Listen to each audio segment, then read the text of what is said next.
Salut, j'espère que tu vas bien. Alors, je parle pas très fort parce que je suis à l'aéroport. Je suis dans le lounge complètement vide de l'aéroport. Je te dirai un peu plus tard comment j'ai pu m'infiltrer là-dedans. Et j'ai mon avion là qui part dans 3 heures pour Istanbul et ensuite pour Paris parce que je rentre chez moi. Et je vais subir un petit choc thermique de 30 degrés qui va pas forcément être facile. Et là j'ai rien préparé, mais je voudrais juste te partager une idée, un peu, voilà, un truc qui m'est passé par la tête, une métaphore. C'est un truc qui est important pour moi, donc je vais essayer de te l'expliquer avec mes mots. Je te garantis pas que ça va être convaincant. Tu prends ou tu prends pas. Tu sais, quand on est à l'école, il y a toute une hiérarchie. Un des endroits probablement qui est le plus hiérarchique, c'est les endroits qui sont censés être les moins hiérarchiques. C'est les cours d'école ou les prisons, tu vois. C'est les endroits où il y a souvent une hiérarchie extrêmement solide qui se crée, et souvent une hiérarchie qui se crée à l'insu des gens qui contrôlent ça, c'est-à-dire à l'insu des gardiens de prison dans une prison et à l'insu des profs dans une école. Et bon, t'as sûrement été à l'école comme moi, et t'as connu ça, t'as connu cet environnement, t'as connu cette hiérarchie entre les élèves, ces jeux de pouvoir, ces jeux de positionnement et d'identité, où finalement dans une cour d'école, t'as un peu toujours les mêmes personnes. T'as les gens populaires, t'as les gens qui veulent à tout prix plaire aux gens populaires, t'as les gens qui, genre les geeks, tu vois, ou les gens qui en ont strictement rien à foutre de plaire aux gens populaires, et t'as les outsiders qui sont contre personne mais qui font leur truc, tu vois, qui ont leurs potes dans leur coin, tu vois. Moi je faisais plutôt partie de cette catégorie-là. Et finalement il y a toute cette espèce de hiérarchie qui se met en place, et c'est marrant parce que tu prends n'importe quelle école dans le monde, tu retrouveras cette forme de hiérarchie, sauf peut-être les écoles où on est 15, tu vois, dans les petits bleds à la campagne, mais sinon tu retrouveras toujours cette forme de hiérarchie. Et même si tu prends par exemple tout le groupe des mecs populaires d'une école et que tu les mets avec d'autres groupes de mecs populaires d'une autre école et tous ensemble, il va se recréer forcément une hiérarchie, parce qu'il peut pas y avoir que des mecs populaires. Ou inversement, il peut pas y avoir que des geeks qui en ont rien à foutre. Ou inversement, il peut pas y avoir que des outsiders qui font leur truc de leur côté. Il y a besoin d'avoir cette structure hiérarchique, et c'est fascinant parce que c'est quelque chose qui se retrouve un peu partout. Il y avait une expérience avec des rats. Alors, je vais peut-être me tromper. Premièrement, parce que je sais plus exactement les détails de cette expérience, et deuxièmement, évidemment, c'est des rats, c'est pas des humains, donc ça vaut ce que ça vaut.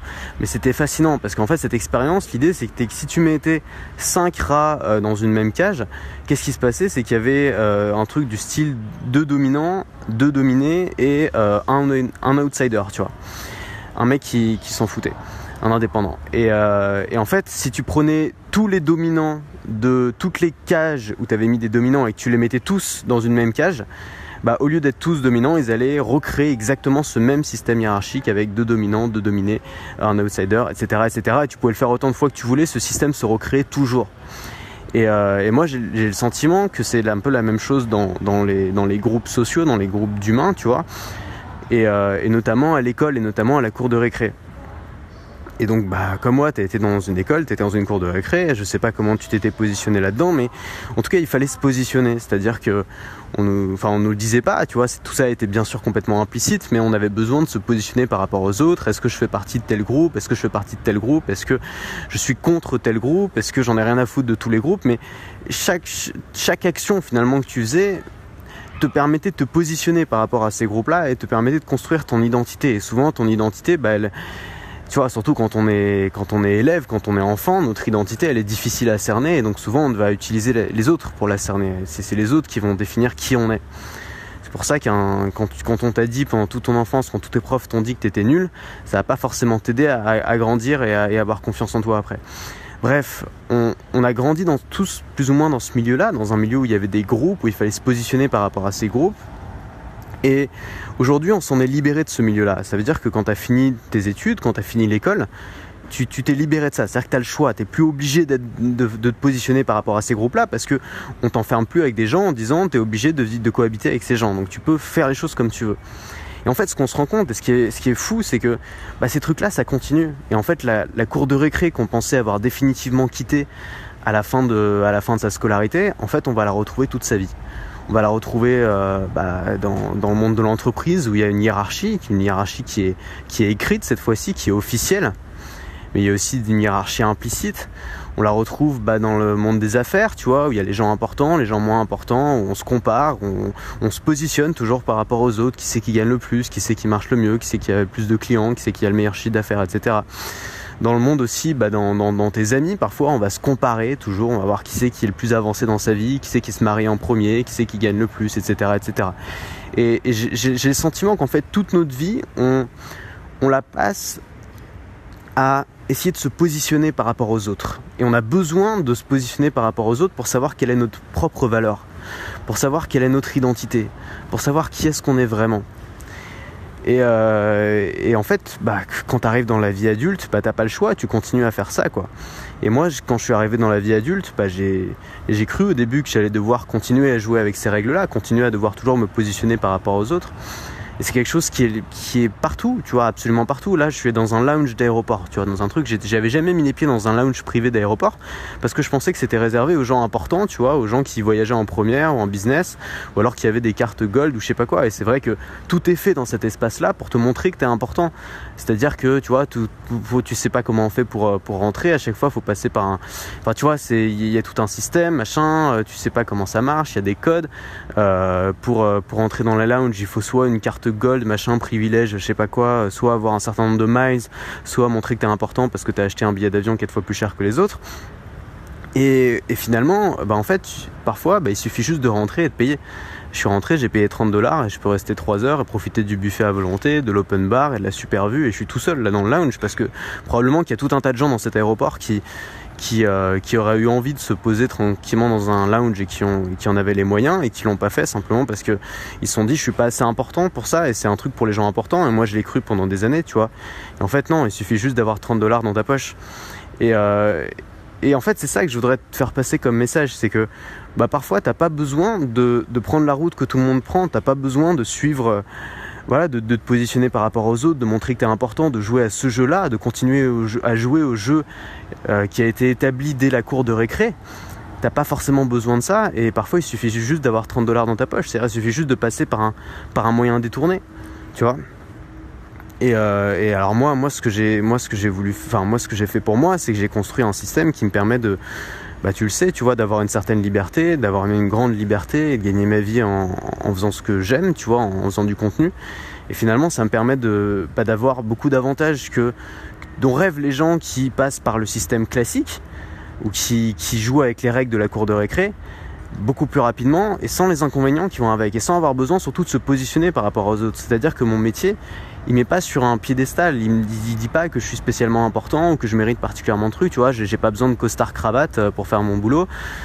J'ai pas besoin j'ai pas besoin d'être bien coiffé, j'ai besoin de rien, tu vois, j'ai juste besoin de le faire.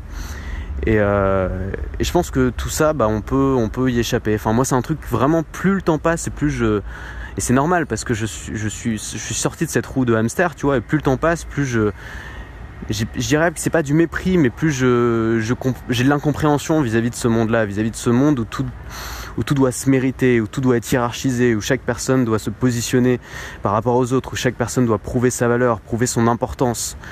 Et tu vois, je passais devant le duty free là, et puis tu vois, il y avait une super grande affiche avec un mec qui portait une montre en or, tu vois, qui avait un regard de dédain, tu vois, en mode je me la pète parce que j'ai une montre en or. Et tu vois, plus je vois ça, plus je me dis mais c'est quoi cette absurdité, pourquoi, tu vois, pourquoi c'est cette photo d'un mec qui a une sorte de regard de dédain avec sa montre en or donnerait envie aux gens d'acheter une montre en or pour avoir l'air d'un connard aussi, tu vois.